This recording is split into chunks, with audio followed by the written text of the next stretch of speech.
Shop Talk, baby. This is the show where it's okay to be you. We're talking from Yale to jail and from the church house to the pimp house. Nothing's excluded on Shop Talk. So if you don't have a phone, I suggest you borrow one. Call in and voice your opinion live every Saturday morning from 10 a.m. to 12 noon. Yeah, that's right, 10 a.m. to 12 noon. Don't forget to Shop Talk with your girl, because right here, we keeps it real.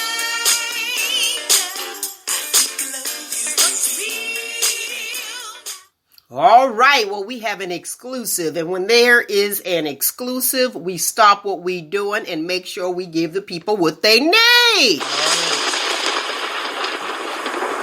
Yes. Lightning has struck. Let's get down to the real deal. All right, sitting here in the studio with me right now, I have Mr. Ron Shad. And Ron Shad, I'll give you some history on him briefly.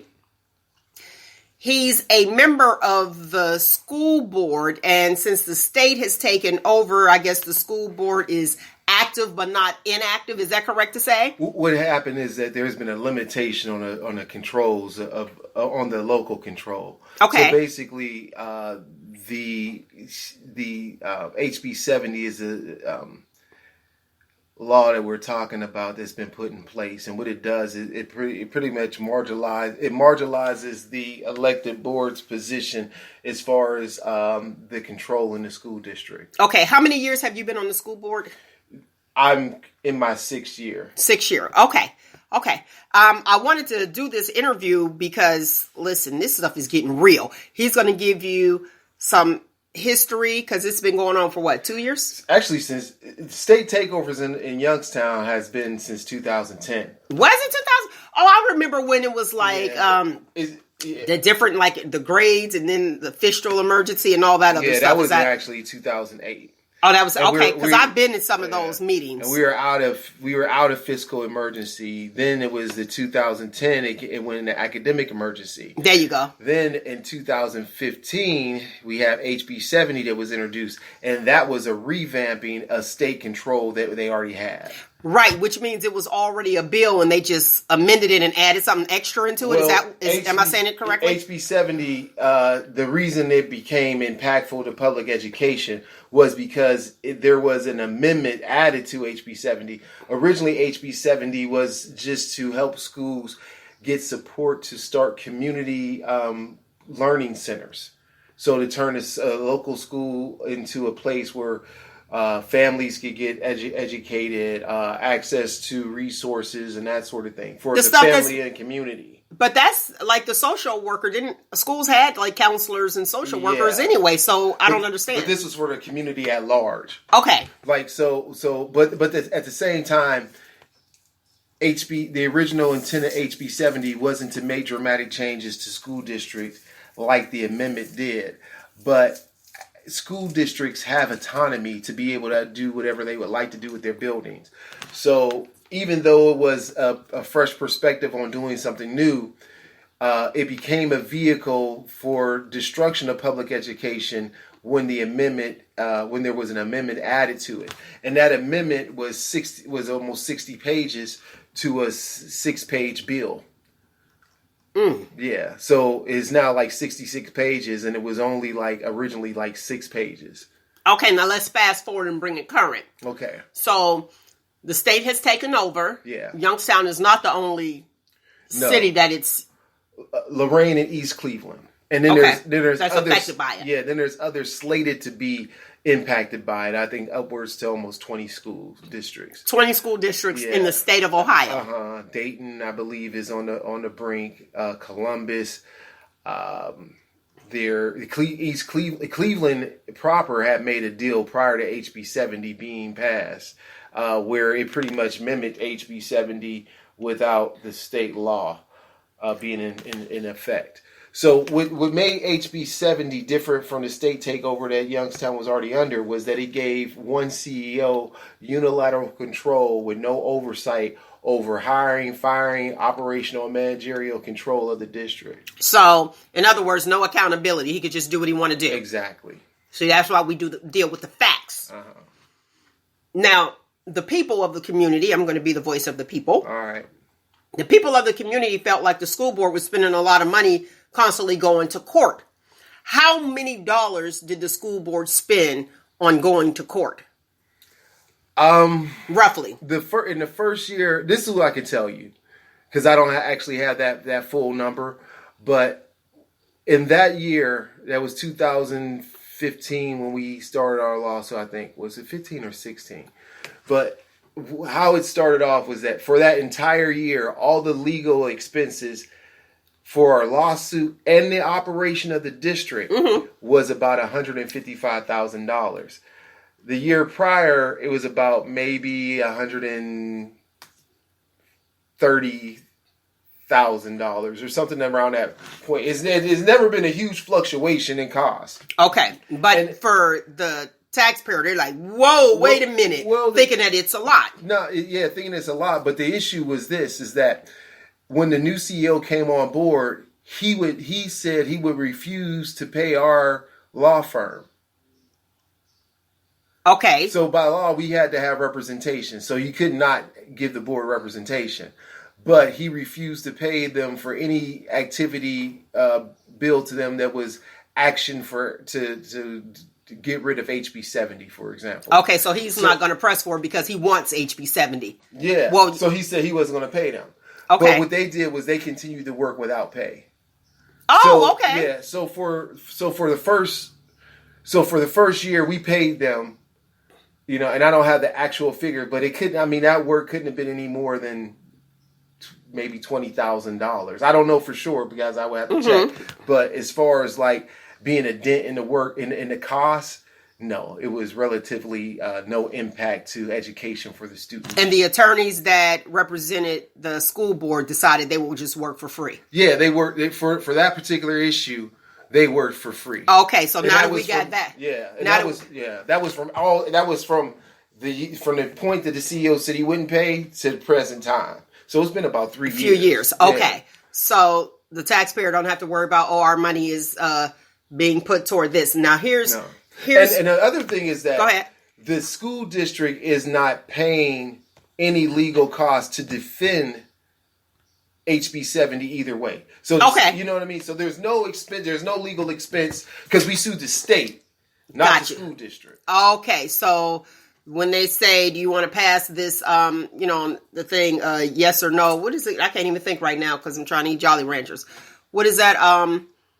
Come on. When for locally they'll sit there and pass the school levy. So that's not affecting us. Well, the school, no, because, the school board's one power that is truly defined in the statute not in that particular statute, but in the statute for public education, is that school boards only elected officials can put funding in place for levies. Okay.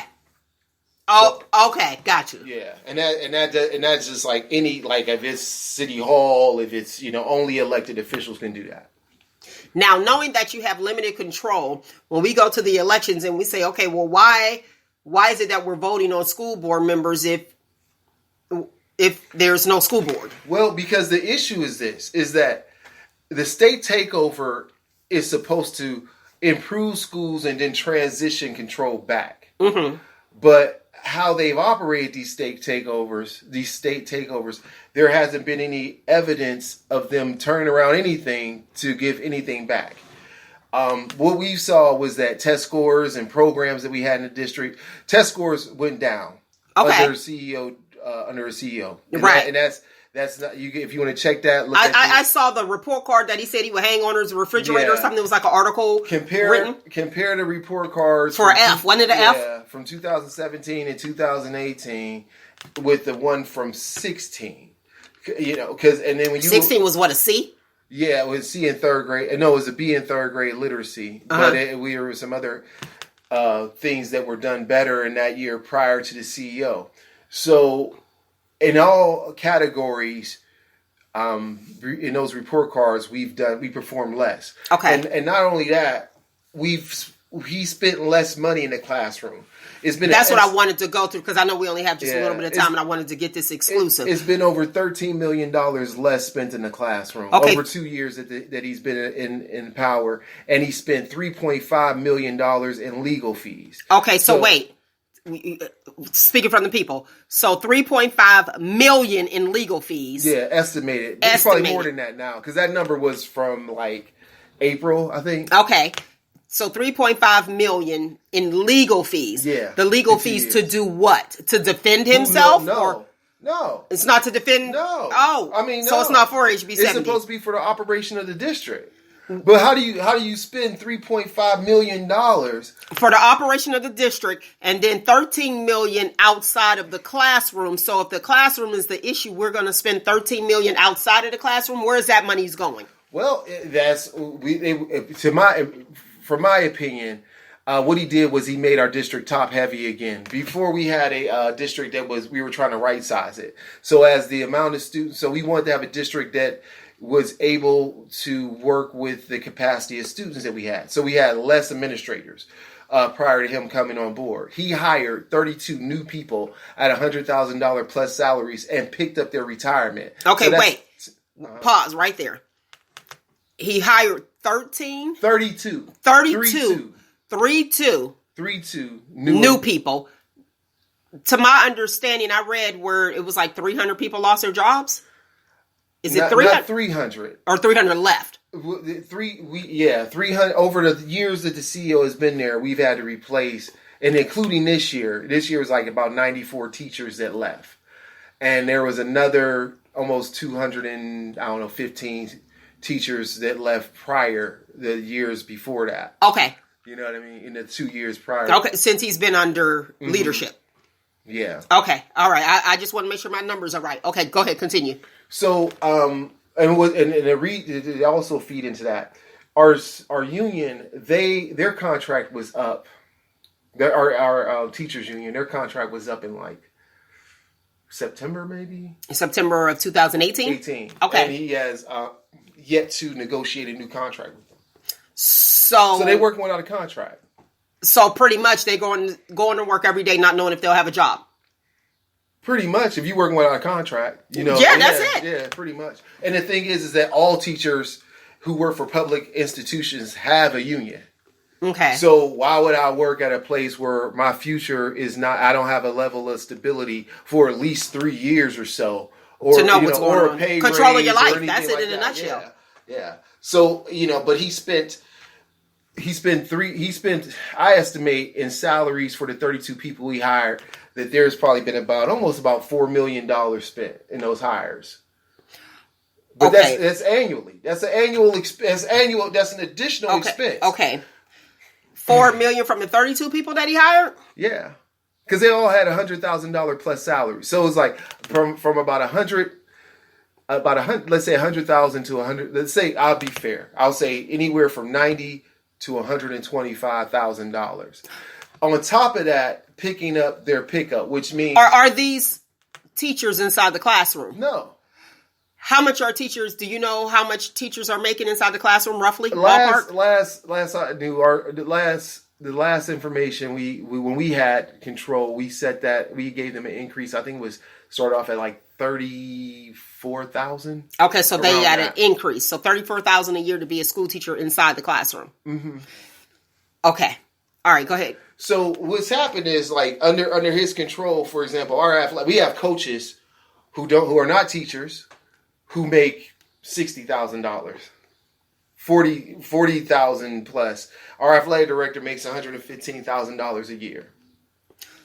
So who chose this? The CEO. The CEO chose the athletic director? We spend more money. We dedicated more money when you think about per capita students in athletics than actually in the classroom. So what are you telling the students? Well, I'll tell them. I tell you. So you're saying that sports is more important? Well, I'm just saying like that's just my opinion. I'm saying sports are important, but more than academics. If you're gonna pay the coach, let me break it down to you like this: we have about 9 people who make up our athletic team, like our coaches and stuff, and those salaries are salaries and benefits and everything like that, it would probably be $1 million for 9 people. Wow. Okay, I saw where it was a press conference held. Yeah. And that's why I thought it was important to discuss. And you were the one speaking.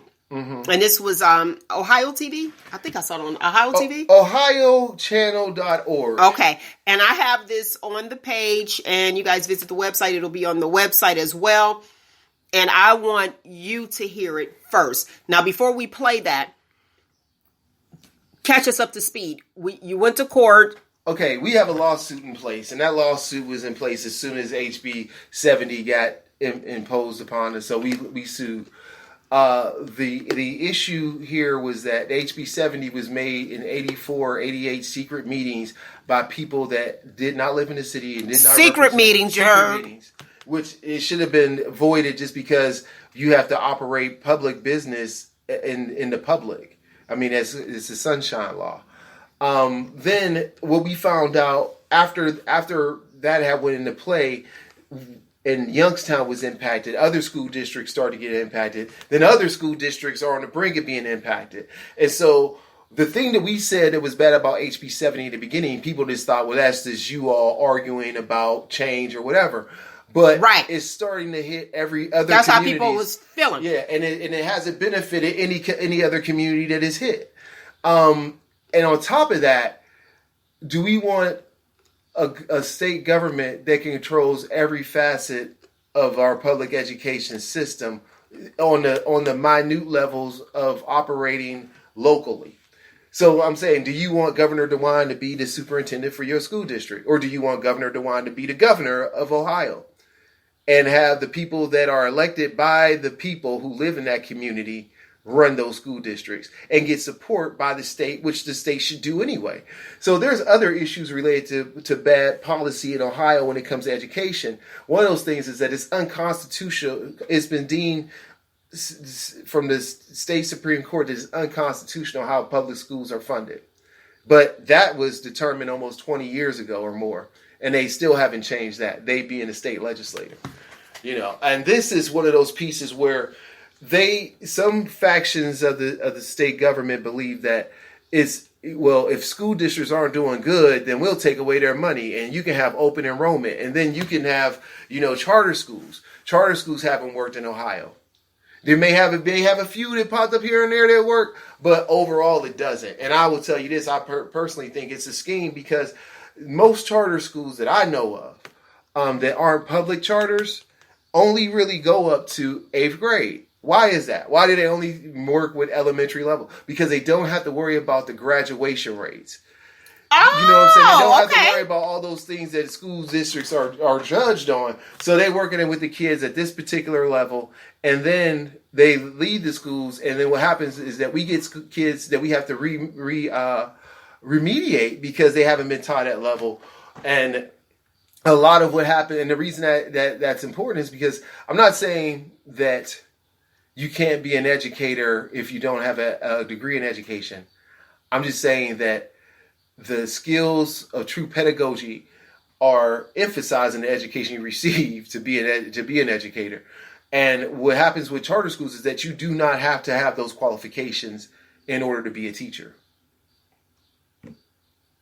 And they're not held to the same standards either as public schools. I always wondered that question. I was like, it only goes to 8th grade. Is it just elementary, No, I mean, what is it, primary? Because K through 8 is primary education, right? So, you don't have to worry about the graduation rate. Mm-hmm. So, okay, thanks for clearing that up. So, it's a design like that. I mean, it's really believe me, because why would they just say, oh, our education is no good from high school on? You know what I mean? Why would they just end that if it was a truly best practice? Mm-hmm. Because it's a system. And I would, and outside of you have parochial schools and things like that, but there's only one charter that works with high school students, and that's a public charter, because public schools can have charter schools. Okay. And in this area, it's P. Ross Berry. Okay. And I thought that was elementary school. The building is now used by It's a joint collaboration with juvenile justice. Oh, okay. So they have that. Now, so we're going to move forward. You went to court. You passed the first step. The first step was what? Well, the lawsuit is still out there. We went to court and we asked for there to be a moratorium put on the law because we were challenging it. And then once that came out, then we could go from there. But they refused that, and so we appealed and appealed. Now we're at the state Supreme Court. They chose to hear it. And that's the important thing. Okay. Is that the state Supreme Court didn't say, well, we're not going to hear it. They chose to hear it. They chose to hear it. Now, this press conference that I'm getting ready to play, what is that? Okay, so right now what's happening is that there's been a lot of support. And so how this support has built up is that Youngstown became involved in Lorraine. And Lorraine thought, we're going to handle this differently. It's not going to be like Youngstown. And what I'd say about HB 70 is that it doesn't matter if the person has a halo on their head, if they're the CEO, there's certain measures that's taken under HB 70 just because it's the law. And then when you think about who's pulling the purse strings and who's involved with this, like all of the rhetoric that's come from the CEOs that have been hired has almost been the same. Because where are they getting this? If the evidence of their work hasn't shown in the state report card, why are they being prompted to give testimony about a system that doesn't work?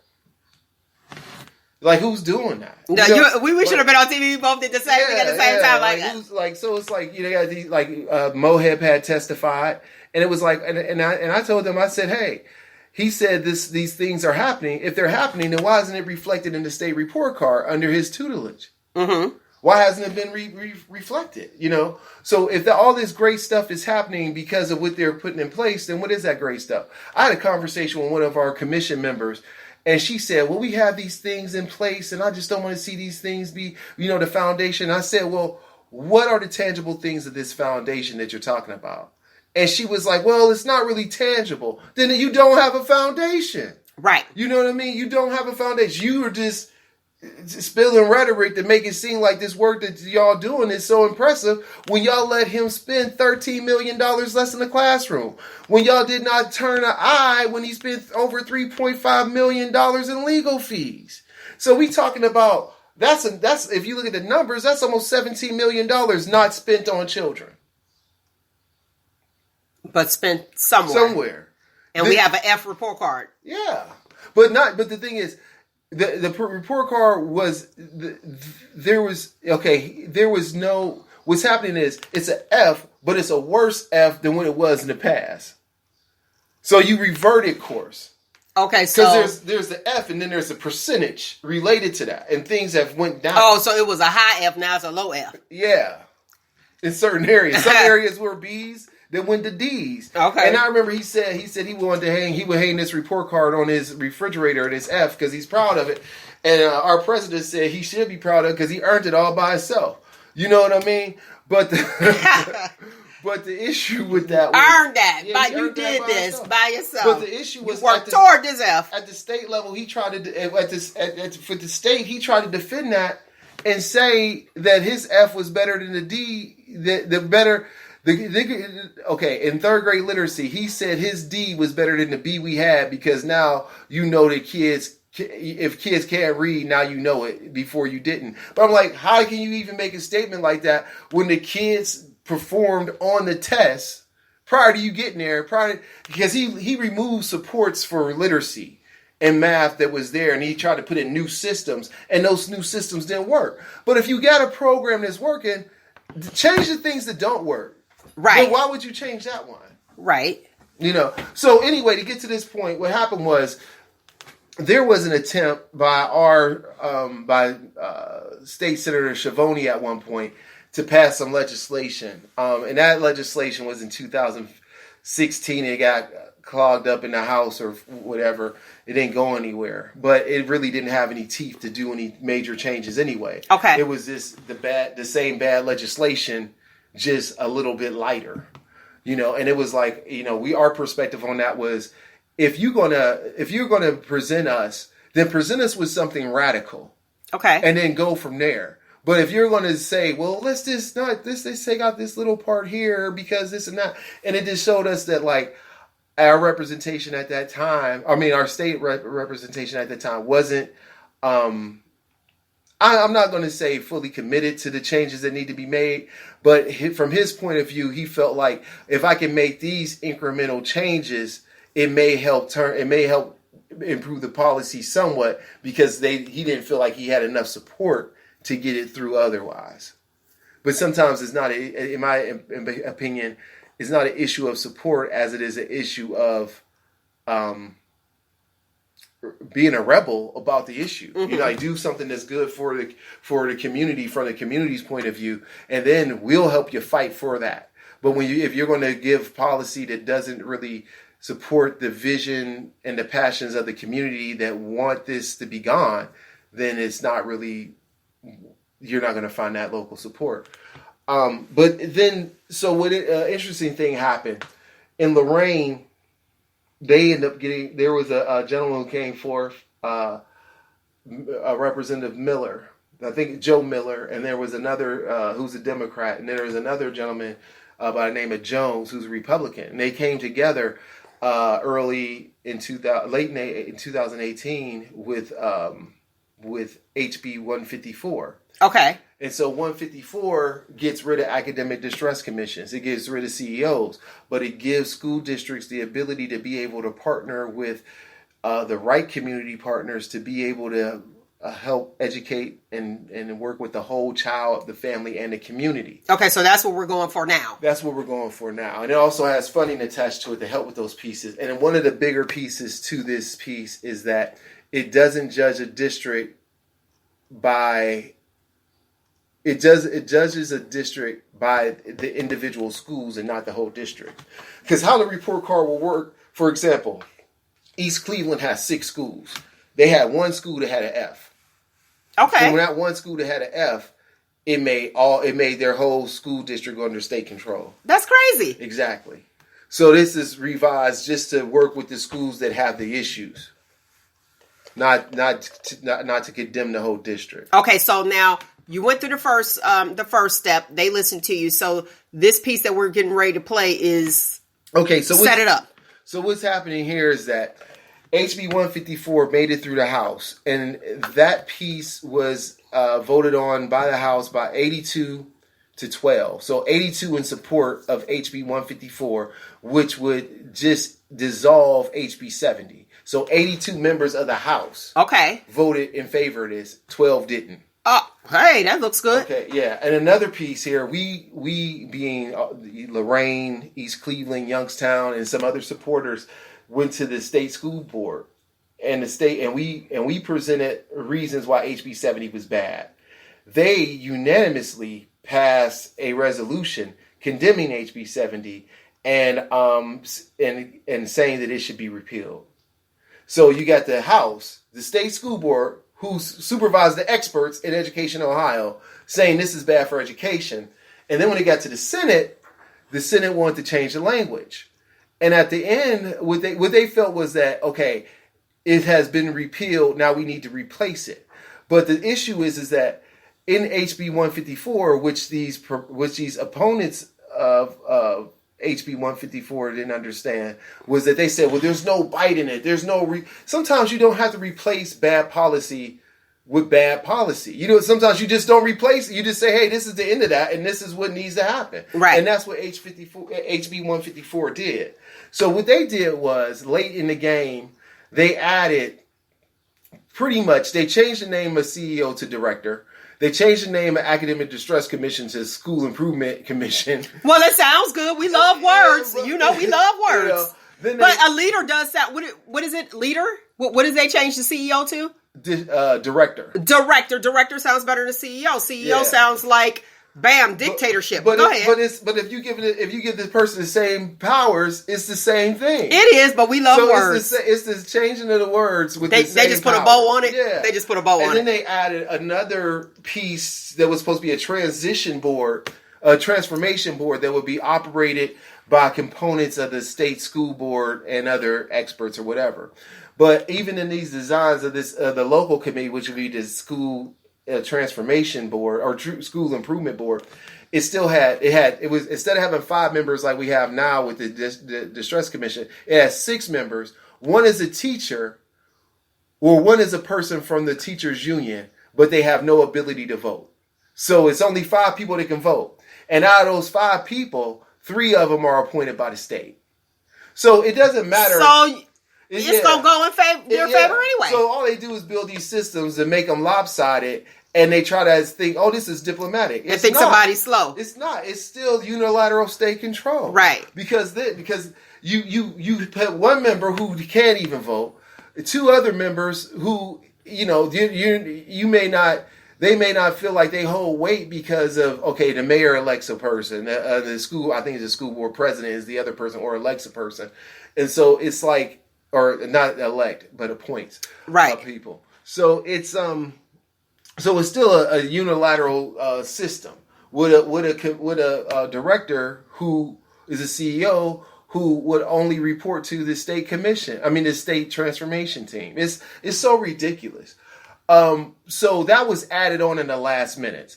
So we went and testified at the state Senate education committee because that's where they wanted to have those pieces because it was originally tied to the budget for Ohio.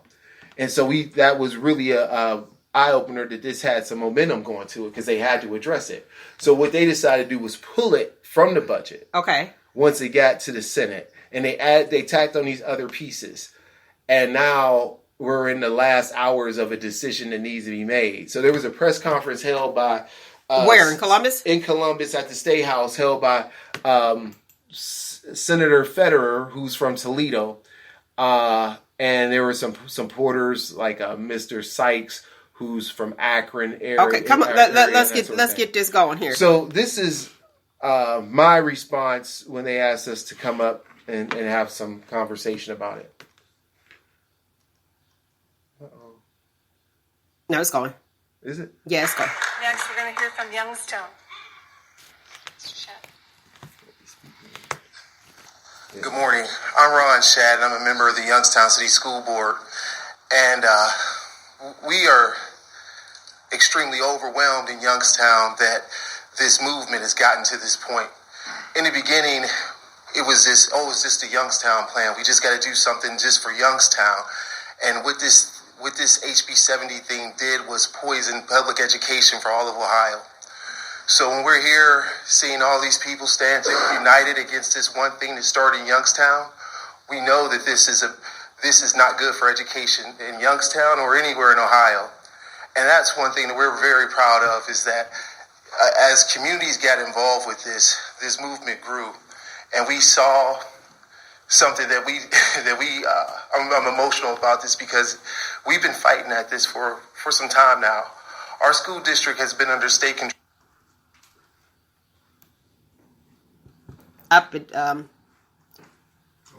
It cut out. Okay, you guys, we'll see if it comes back on. We have a little technical difficulty. It cut out. Where can they find that?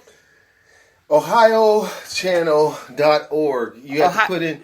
It's easier to search by the date. If you put in June 26, 2019, it'll pop up as a press conference discussing state school takeover systems. Okay, so when should a decision be made? Is that the last one?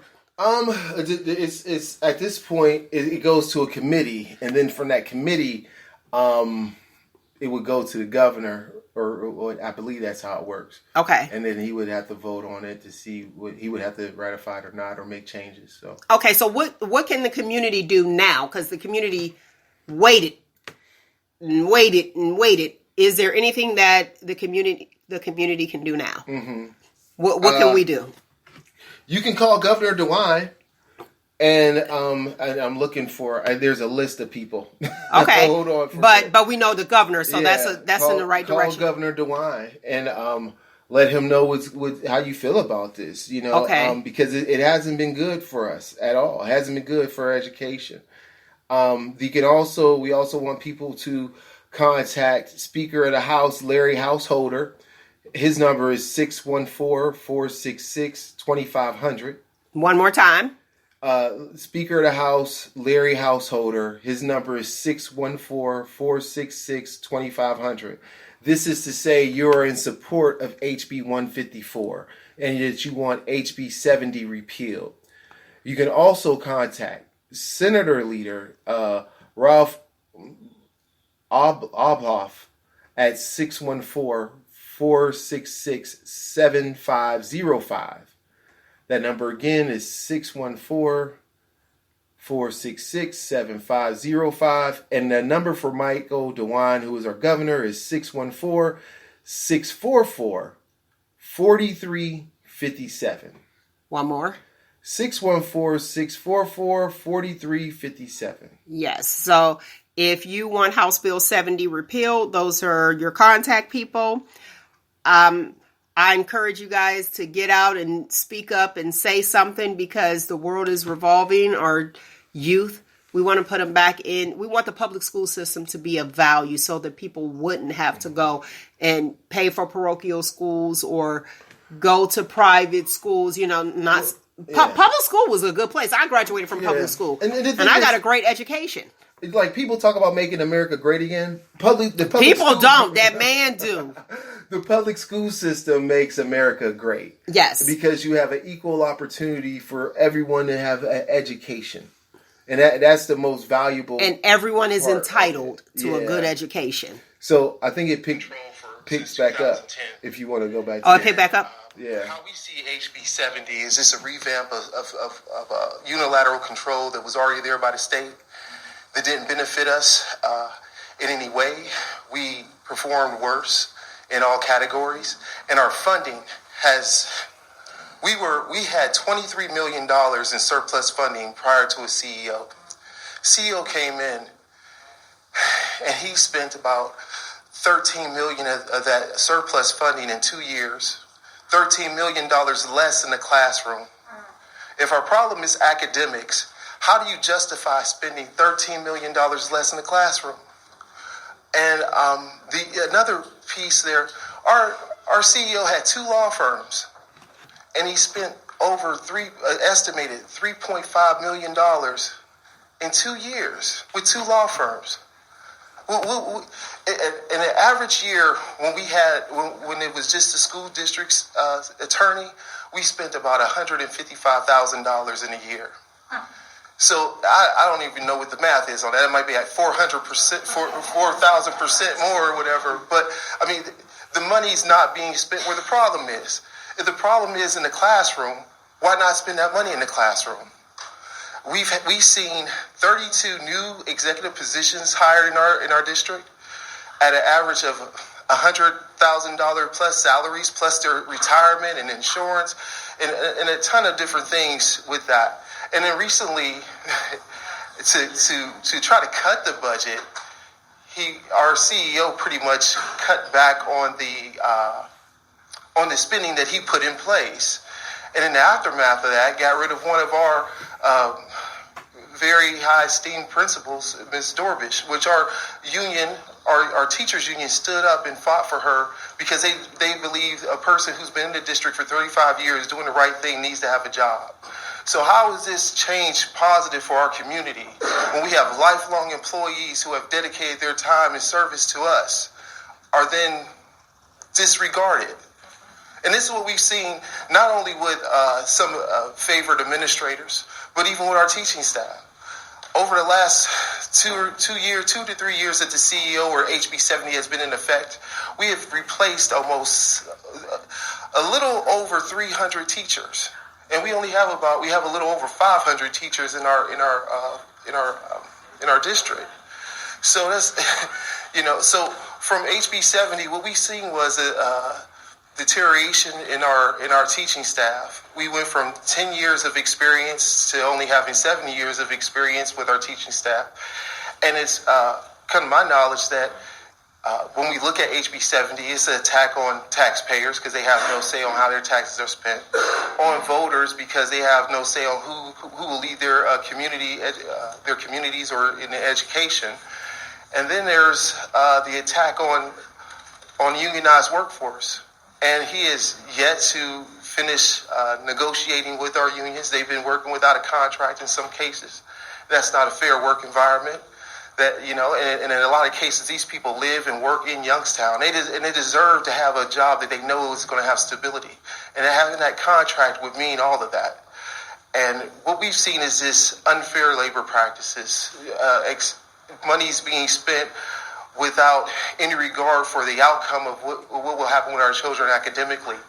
So we now face a situation, not only do we have to repair the damage put into place by HB 70, but we also have to find a way to make a world-class education for our students with less funding. So that's the situation HB 70 has put us in.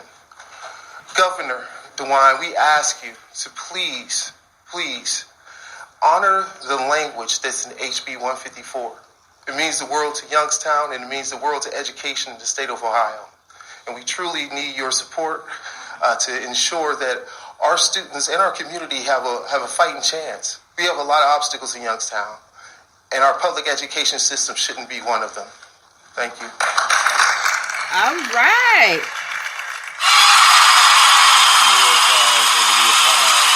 Man, that is pretty doggone good. So I'm glad it came down.